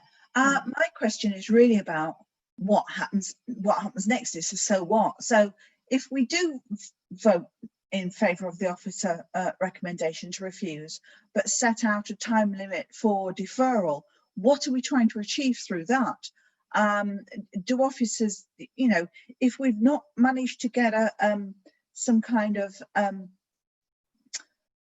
resolution, and I know that March was a bad time because, you know, we've had a lot going on this year, but what would a safe period of time for negotiation look like, and what would those negotiations look like to officers? It's some kind of guidance, please. Yeah, I agree, Councillor Hurst. It's actually, what more could we do if we did this than what we've not already done? Gina, yeah, thank you. Yeah, Dinah, yeah, I think we could certainly liaise with the Environmental Protection Service and ascertain exactly what information we require of the applicant, and give them a time period in which to provide it. Whether that, we could clarify whether that involves taking samples, and you know, the nature of those tests, you know, and what additional information is needed specifically. I don't think, as I said, we can't undertake any testing ourselves. The onus is on the applicant to do that. But that's what we could do. We could liaise with the officers from the Environmental Protection Service and with the applicant, just to spell out exactly what information is needed within a given timescale. And I would. Thank you, Councillor Diane Hurst. Are you quite clear with that? Lovely, thank you. Councillor Roger Davidson. I feel really sorry for the club, I must say, but I have to go with the officers because I am not an expert in this area. So I would like to defer and support what the officers said. That's it. met the proposal of the officers. Okay, right, Yeah. okay. Councillor Peter Garbutt, did you indicate? No, you didn't. Councillor Bob, I know, I got Councillor Alan Law. It's Gary, no, Councillor Weatherall, sorry. Councillor Weatherall, I think you indicated before Councillor Law. Yeah. Thank you, Chair. Yeah, it's a bit complicated, really, where we all want to be on this one, because being local, just living up the road from this site, I pass it all the time, and it's well used. There's thousands of kids go there every week, and the road is quite chocker. I've seen it. Yeah, so it's quite difficult sometimes, as people know. So I'm going to wait, Chair, and comment with Adam, because I do think we need to help and support, because, like colleagues have said, we've had 2 applications before this on the same kind of thing, sport, and I do think we need to, yeah, they had since March to sort this out, but I do think an helping hand, because, you know, when I say it's a clubhouse, it's a small shack. You know, so it's a struggling team, but they have thousands of kids there. I think all of us would support this, but we just need a way forward. So I'll wait till Adam comes back with a solution, but I will vote. Yeah, I think I understand what you're saying, Councillor Weatherall. It's kind of, with the pandemic, we want to give them a little bit more time, but we can't just keep on kicking it into the long grass, to use a football term. Do you know, we've got to have a point where we actually decide. I've got Councillor Alan Law, Councillor Bob McCann and Councillor Chaplin. Councillor Alan Law. Yeah, it's mostly being said. I agree. I'm with Roger on this one. I agree very much with what the officers have said. We've done things like this before. I mean, let's yeah, we can't just shut it off like that. We've got to try and find some way forward, and they'll be able to say, look, we did all we could to get this resolved. Thank you, Councillor Bob McCann. Thank you, Chair. I'm a little bit concerned, but the conversation seems to be about there's actually 3 reasons for refusal here. This conversation seems to be revolving around reason number 2, but we're not discussing reason 1 and 3.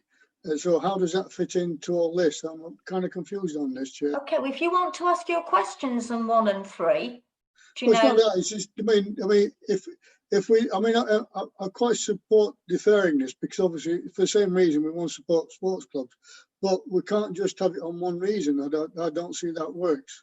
No, but Yeah, Councillor McCann, the committee hasn't asked any questions as yet on those other items. Yeah. So they're asking questions on things they're not clear on.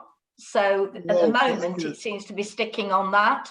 But yeah, I take your point. Okay, you know, yeah, but fair your enough. opportunity here at committee is to ask your questions, and if you're not happy about the other ones on that, then this is your opportunity to question. No, it's not. I'm not happy. I just the conversations seem to be just hanging on one item. Because that's the sticking point at the moment. We need to consider the others as well, whether we defer this completely or just that on that one particular item. I'm going to let legal come in, because that's what the committee is here for, to just judge the whole application.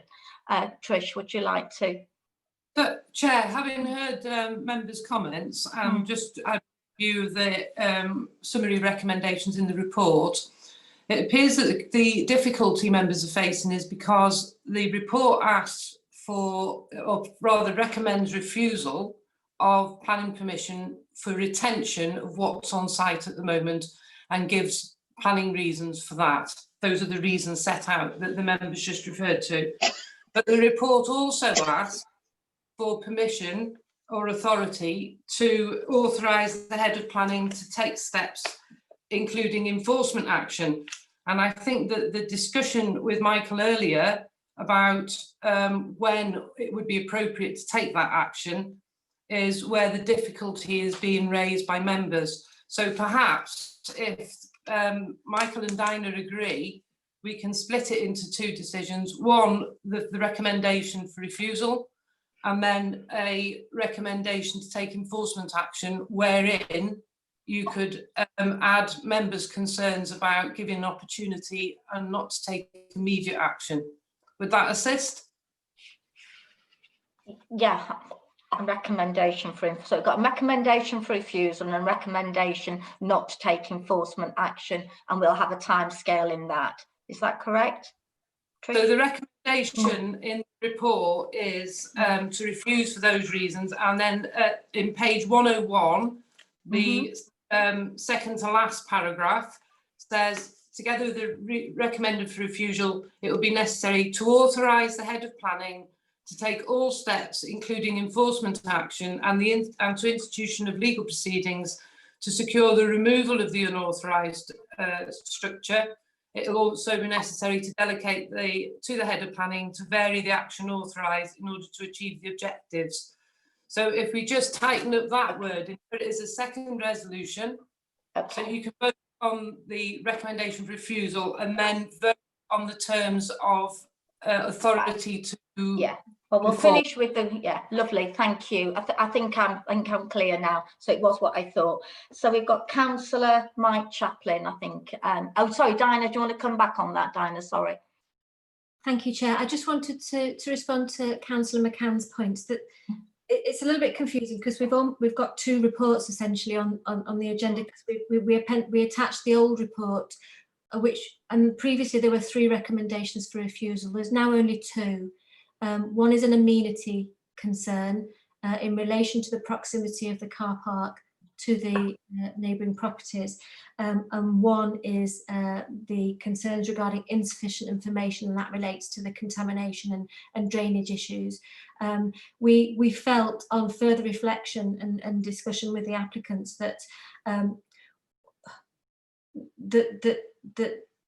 the highway reasons that were previously recommended were really weren't really no longer valid, and that actually by providing extra car parking and taking cars off the street, then that highway safety query or concern previously had been addressed. So we only have 2 reasons for refusal. One is an amenity reason, and one is relating to the contamination, which is probably the key issue. Thank you for clarifying that, Dinah. Thank you. Okay, Bob, you okay? Yeah, right. Finally, Chair, no, I'm not, because it's quite clear on the papers. There's 3 reasons for. I mean, if we're going to obliterate one of these reasons, then that should be obliterated altogether. It's still saying 3 reasons on here, and I'm very confused by all this, I'm afraid, Chair. It's okay, you know, right, okay. It's in the yes or no situation from my point of view. Right. The reasons for refusal are on page 85.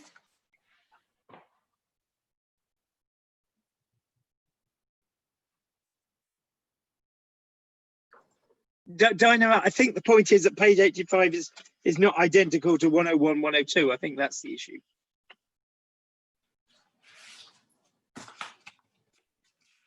One of 102 being the previous reasons for refusal, and that's the appended report, which is possibly a little bit misleading. Okay, right, before we go on, I want to make sure that Councillor McCann. Okay, finally, yeah. Thank you, Councillor McCann. No, it's really important before we move on that you are satisfied with your response. Councillor Chaplin. Thank you, Chair. It seems that we've most people here accept that this is a struggling sports club, and I thought Councillor Gary Weatherall eloquently put the case for supporting sports for young people. The sticking point here, to my mind, seems to be both whether the material that's been dumped onto the to create the car park service is polluting, and whether it actually affects drainage, given that it's at the bottom of that field.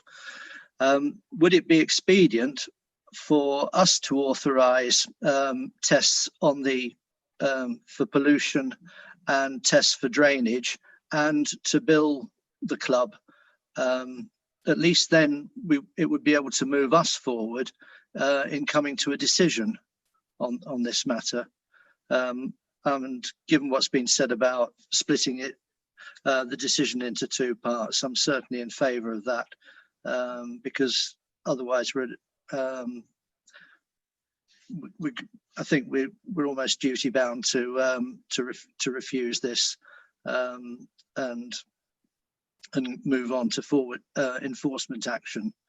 and I certainly wouldn't want to see enforcement action take place immediately, given that we're dealing with a struggling sports club here. Thank you. That's the same question that Councillor Hurst asked, I think, in a different, in a different way, was about, yeah. Diana, would you like to just clarify before we go any further on, about whether we could do that and then bill them, but if it's not within our remit? I don't think it is, and I think you'd have to have their agreement. They may not want a bill to be served upon them. Yeah. Okay, thank you. Well, no, but it's a fair point question, Councillor Chaplin, and it's important. This is really, really important. Are there any more questions at all? And any sorry, Councillor Clarkson, a question? Yeah, Councillor Clarkson, another question? No, it's a comment. Comment, Chair, if that's okay. I'll just make sure there's no more questions. Right. Right, no more questions. No more. Please don't put your hand up unless you want to ask a question. Anybody want to ask a question, please indicate. No, we're moving on to comments. So comments, I've got Councillor Clarkson and Councillor Hurst so far, and that's Councillor Adam Hurst and Councillor Diane Hurst. You keep following each other, it's really confusing for me. Lovely. Okay then, go ahead, Councillor Clarkson. Yeah, it's basically, I agree with everyone else. We know that the club are in probably not got a lot of money, but they've gone and done something probably not appropriately, and now one about to defer, not refusing it, but not taking enforcement action as long as they can solve the problem. But the problem is, who is going to pay for the test? And I don't want the council taxpayer to have to pay for this test. And as long as we can sort that out, that the club pays for it, then I'm fine with that. Thank you, Chair. I don't think that's within our remit as a planning committee to tell people how much money they should spend. And I think Trish is actually, would you like to come in, Trish, and just clarify that more eloquently than me? So the local planning authority have no duty to carry out tests. That lies entirely with the applicant. What they've imported does require planning permission. What they've done on site, for the reasons given in the report and by Dinah, it's not justified, and the recommendations there for refusal. With enforcement, there are legal tests as well for taking enforcement action. So I don't think your proposition can go further than authorising the head of planning to take enforcement action with any comments and directives that you give in terms of that as a second point, as a second vote. Does that make sense? Yeah. Not so eloquently. Oh, you do test me, you lot. Councillor Clarkson, are you quite happy with that? Is it cleared up? Lovely, thank you. Councillor Adam Hurst. Thanks, Chair. Yeah, I mean, so listening to all the discussions up to now, I've been really very, very torn. The number of times you sit in planning meetings and things start getting through because somebody's basically ignored what the officers have said and done. And it almost becomes like, well, we've done it now, so let's see you try and stop us. So I really have a lot of sympathy for where the officers are. But I'm also mindful that the other two proposals that we passed today have been about participation in sports. And that's been because actually these are the previous ones were bigger, more established. But we've got to judge it on this one, Councillor Hurst. Well, okay. Yeah. Right, okay. But the fact is that we do have an area of low sports participation. We do have a club that is short of money. I don't think they've gone about doing this the right way, but I would like to give as much leeway as possible. So I will be supporting that we sort of say, that we refuse the planning permission, but that we actually give a bit more leeway, or whatever the officer's recommendation has been, on how we move forward with the enforcement. I think Trish wants to come in and yeah, go on, Trish. Beat me to it. Just the club's ability to pay for the necessary testing of contamination material is not a material planning consideration, and so I wouldn't want members to go ahead thinking and taking that into account, because that wouldn't be relevant and would make the decision unsound. We can only take material planning considerations into account when we're determining any planning application. Yeah. I fully agree with that. So I think you're absolutely right, which is one of the other reasons why a lot of me still has a lot of sympathy with the officer recommendation, which is it doesn't really matter. We can't have one law for the rich and one for the poor. But I do want to do everything we can to give as much chance to make sure that we, and there are some issues around the safety in the roads for young people using that. So I'd like to give as much leeway as possible. Thank you, Chair. Thank you. Councillor Diane Hurst.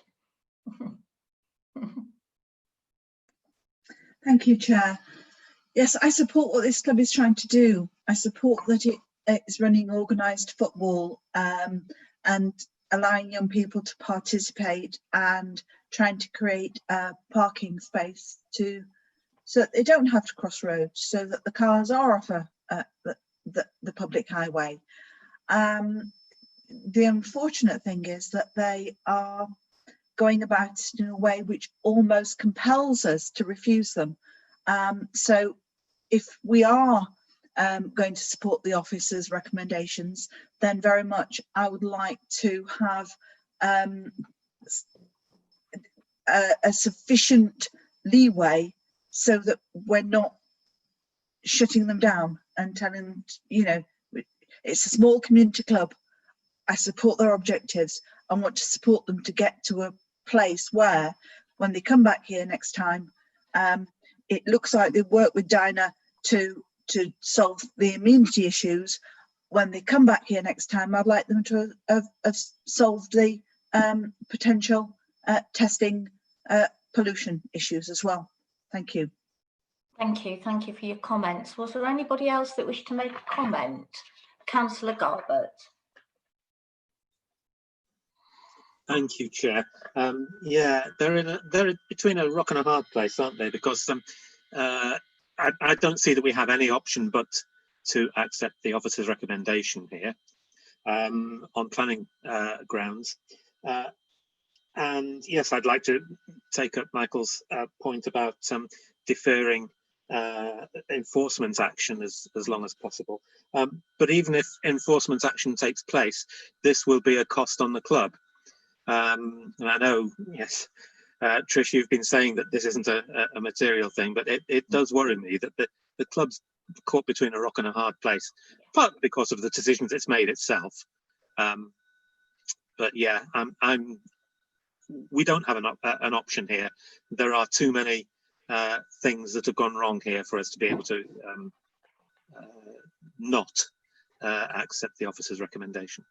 Thank you, Councillor Garber. I think you've summed up quite the last 45 minutes of debate on this. Do you know, we have to know what's in that material, because if it did harm anybody, then we're failing in our obligation as a committee, aren't we? But anyway, that's a decision that we have to take as a committee. Is there any more comments at all before we go ahead? No. Are we out? Right, okay, so we're going to go to the vote, okay, to begin with, okay, and the officer recommendation, sorry, Councillor Hurst. Can we just run through, thank you, Chair, can we just run through how we're going to do this again, because Tricia's thoughts seem to split it into two. Yeah, okay, that's fine. With regards to the vote, and then it is extremely I think it was to vote on the, do you want to just go ahead, Trish, and then we were going to vote on the enforcement, to defer the enforcement with the, I think I've written it down here, and you said it had to be the we had to have a time frame for the enforcement action, because it had to be the report is asking. Page 101, you said, didn't you? So yeah, we'll just deal with the. I think we need to check with Dinah and Michael. Are they looking for a authorisation on enforcement from this report? That's the first thing, Yeah, because the the report. Dinah's, yeah. So Dinah's point is that although there are 3 reasons on page 101 and 102, that we just need to clarify before a vote is taken that what members are voting on is the application to retain the extension to the car park. And that's recommended for refusal for 2 reasons, which are on page 85.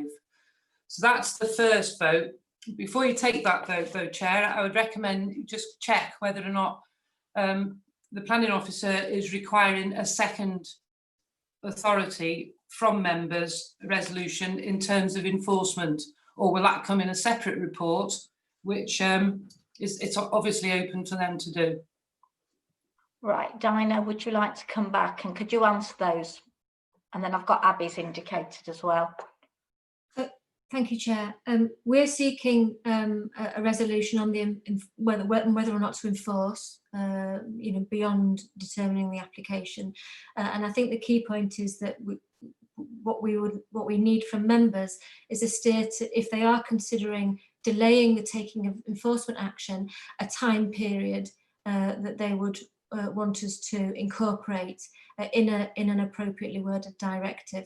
So whether, for example, members want us to delay taking enforcement action for a period of 3 months or 6 months to allow the applicant, if they want to work with our Environmental Protection Service officers and planning officers to find a resolution to the issue in relating to the quality of that material that's been tipped on the land. So I think that's the question. It's number one is the vote on the recommendation with enforcement action, and then a subsequent one on the terms of that enforcement action. Okay, so we want to put a condition on our vote. Is that correct? Yeah.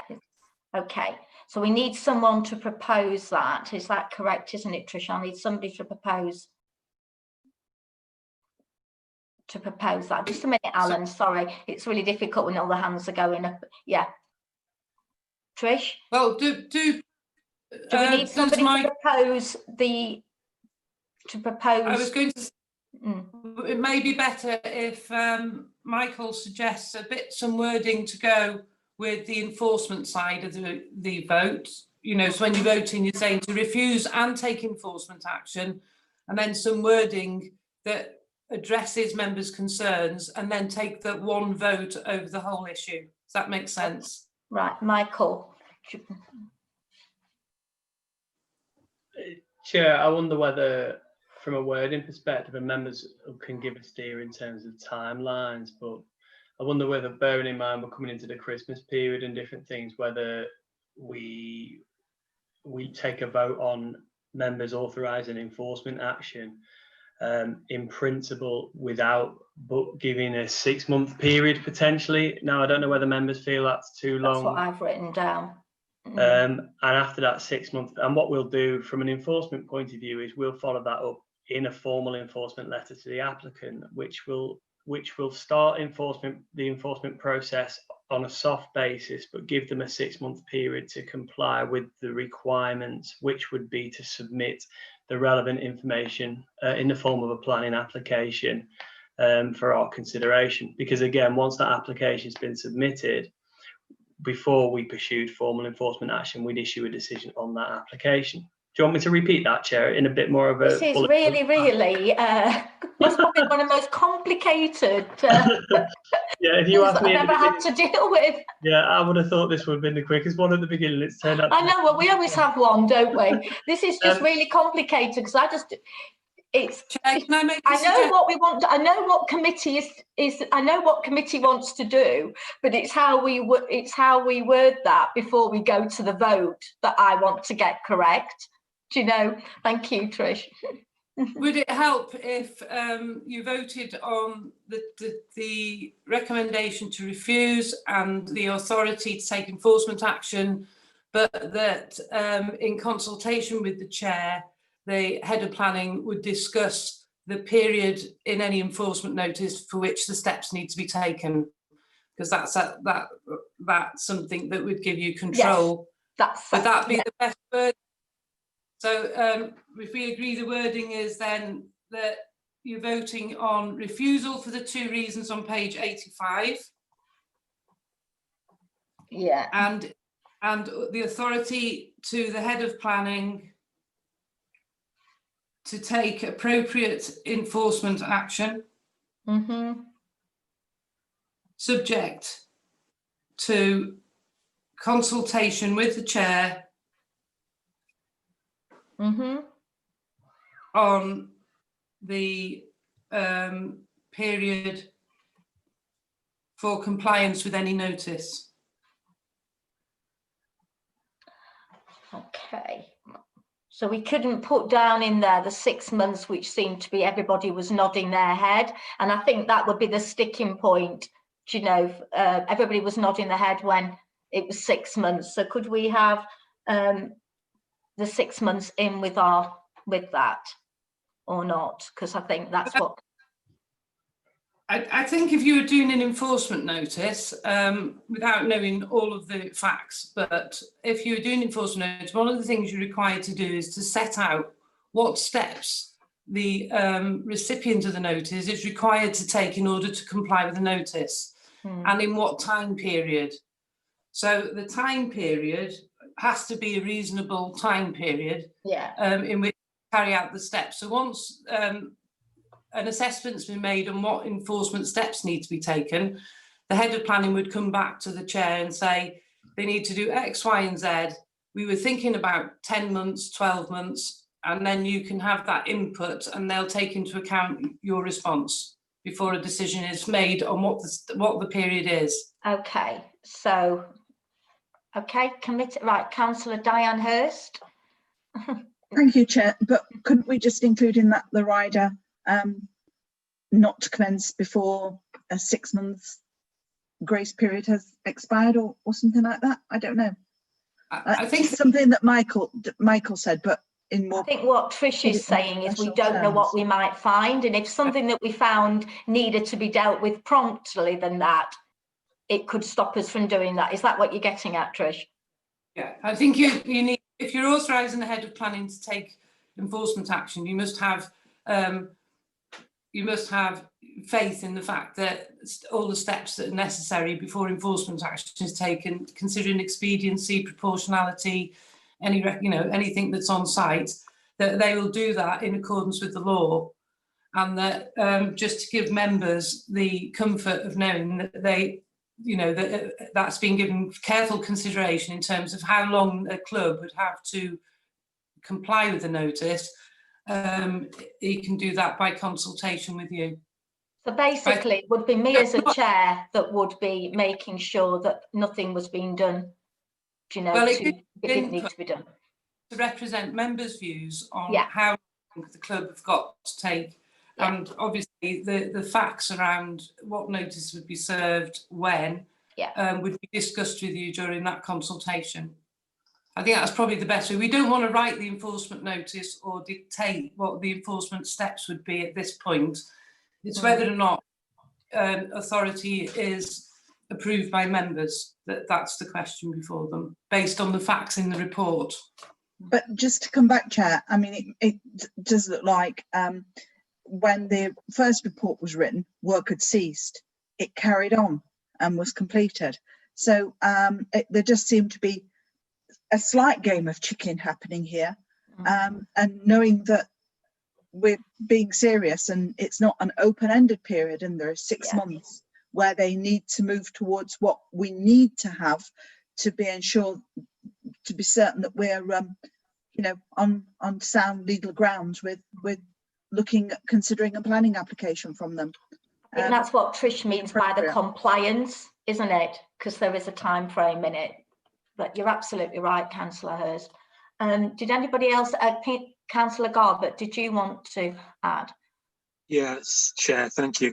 I think that because Tricia's included consultation with the Chair, that's yourself, Councillor Dunn, I think you would be in a good place to represent the views of the members of this committee. I think looking at the nods of heads, the 6-month period seemed to be fairly acceptable. So you'd be in that position to represent that, and I think that I think we have to leave it at that. I don't think we can constrain the head of planning any further than that. I think we've covered the fact that somebody on the committee and myself and Councillor Rippon as chairs would be notified and kept informed, you know, before things happened. Okay, but I mean, this is really quite emotive. I can feel that from the committee, and it's really important that we get this right, because it's you know, it's our community, isn't it? Any more comments? Councillor Laura, you okay? Because you did have your hand up, but I think it's been covered. Okay, right, so, oh, you didn't half put me through it, thank you.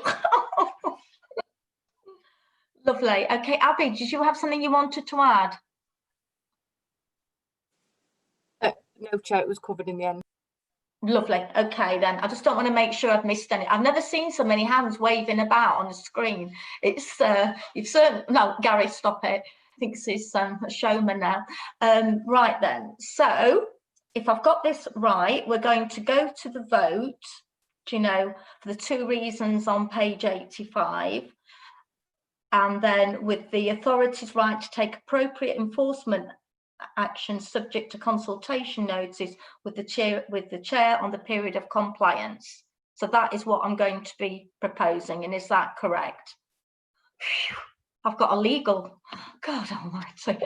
Right, okay, so we're going to go to the vote for the officer recommendation to refuse for the reasons on page 85, to take the appropriate enforcement action subject to consultation notice with the chair on the period of compliance. Right, okay, we'll now go to the roll call. Now I've lost that now. Oh, back of here. Right, Councillor Alan Moore. For. Councillor Chris Roslin-Josephs. For, Chair. Councillor Peter Garbett. For the officer's recommendation. Councillor Andrew Sangar. For the officer's recommendation. Councillor Bob McCann. For the officer's recommendation. Councillor Roger Davidson. For the sorry about that. For the officer's recommendation, yes. Councillor Gary Weatherall, not the dog. I mean the type. Yes, Chair. For. Thank you. Councillor Adam Hurst. For, Chair. Thank you. Councillor Diane Hurst. For, Chair. Councillor Jack Clarkson. For, Chair. And Councillor Mike Chaplin. For, Chair. Thank you. So that is granted and will supported the officer recommendation unanimously with 11. I'd like to thank you all for your hard work on that, because that was quite complicated. But I think we got there in the end, and thank you to Trish on it. Okay, so we're moving on to that completes the agenda. The date of the next meeting is I've left all my papers up now because I've had to make that many notes. Just a minute. 17th of November, Chair. Oh, thank you very much. I don't know where it's on the floor. Yeah, lovely. Okay, so everyone take care of yourselves and keep safe, and I'll see you all in a couple of weeks, if not on a site visit, and do join us because it's so much fun, isn't it, Councillor Sangar and Councillor Davidson? Absolutely. So much fun, and let's see if we can get the sun to shine next time. But thank you, and thank you all so much. Thank you.